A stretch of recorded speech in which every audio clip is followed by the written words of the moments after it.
I was first told that I had cancer, my first reaction was, okay, what are we gonna do from here? What's the next step? Really, that first night, I mean, we came from the doctor's appointment, and I'm sitting there, and I kind of just think, it was like, why, Lord, why me? Why now? Why this? And it was the only time that I cried. But I mean, I let that out, and then I realized, he put me in this, he's not gonna give me any more than I can bear. So I trust that he'd get me through it. The second time I found out that I had cancer, it turned out that I had a reoccurrence, and that automatically meant that I had to go through chemo. But you know, still I wasn't worried about, oh, what happens, what if, or I just realized that's something I had to do to get through it.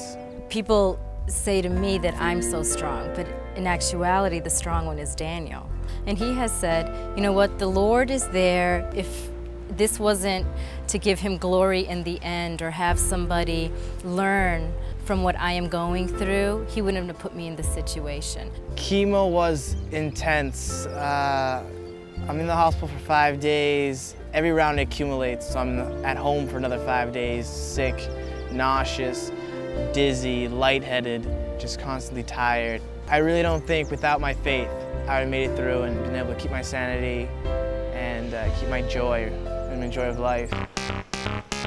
What I like about skiing, it's freedom. You're by yourself, you're out there, you're in full control of yourself, your environment, what you do, where you go.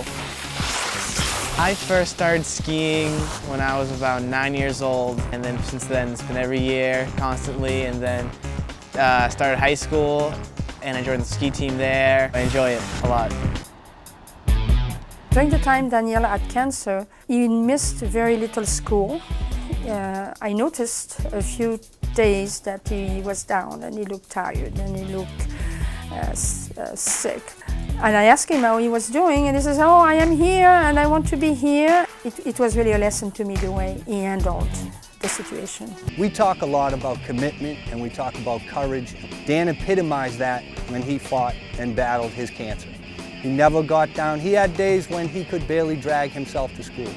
But he dragged himself here and he dusted himself off and he came back the next day.